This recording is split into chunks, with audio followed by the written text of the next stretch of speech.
कारवाई करायची ही तातडीने केली जाईल, तातडीने कारवाई केली जाईल। आता त्यांना सक्तीच्या रजेवर पाठवलं जाईल। एकंदरीत एकूण 5 लोकांचा असलेला स्टाफ, त्याच्यामध्ये सुद्धा 3 लोक अब्सेंट आहेत आणि अशा पद्धतीने जर हॉस्टेलचा कारभार चालत असेल तर मला वाटतं महाराष्ट्रामध्ये सगळीकडे अशीच अवस्था असेल।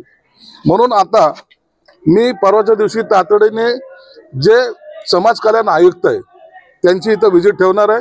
त्यांना सांगणार आहे सगळं जाऊन पहा, यांना जे काही भरघोस निधी देतोय तो निधी कुठं जातोय आणि या मुलांची अशी अवस्था का, या सगळ्या प्रश्नाची उत्तर मला परवाच्या दिवशी आयुक्ताच्या मार्फत मी घेणार आहे। आणि 28 तारखेला पुण्याला या समाज कल्याण अधिकारा विभागातल्या जेवढे हे अधिकारी आहेत त्यांची बैठक सुद्धा मी तिथे आयोजित करतोय। एवढा मोठा निधी दिला जातो, आपण पाहिलं की या ठिकाणी सुविधा नाही, त्यामुळे कुठेतरी गैरप्रकार, आर्थिक गैरप्रकार झाला असं वाटतंय का तुम्हाला? गैरप्रकार तर असणार, 100% असणार आहे।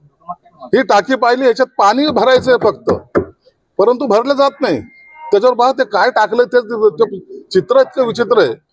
म्हणून यांना कुणालाच इंटरेस्ट दिसत नाही। त्यांना विद्यार्थी आले ते हॉस्टेलमध्ये राहिले काय, मेले काय, म्हणजे मला वाटतं त्या किचन मध्ये सांगतात की त्या जेवणामध्ये आळ्या निघतात आणि इथलचे लोक सांगतात की तुम्ही आळ्या त्या जेवणात टाकतात। म्हणजे अशी अवस्था असावी।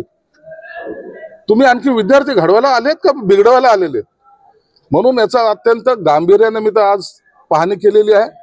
या नंतर तुम्हाला तर दिसेल या सगळे चेंजेस करण्याचं काम हे माझं राहणार। तातडीने काय उपाययोजना करावं लागेल? काय फरक नाही पडत।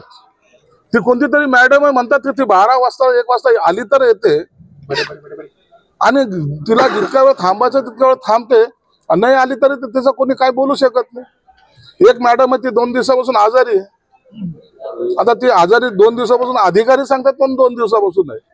ती किती दिवस इथं आली नाही याचं जरा थोडं पाहिलं तर मला वाटतं अनेक दिवसापासून इकडे ती आली पण नसेल। अशा गोष्टींना लगाम लागेल तुमच्याकडनं अपेक्षा? 100% लागेल।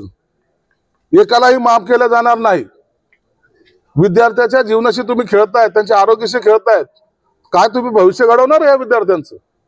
कशाला बांधले ते हजार बेडचे हॉस्पिटल, हे वसतिगृह? म्हणून यांचा सर्वांचा मी बंदोबस्त करणार आहे। यासाठी कुणाशी भांडावं लागलं, कुणालाही कोणतीही कारवाई करावी लागली, मी त्याला मागे पुढे पाहणार नाही।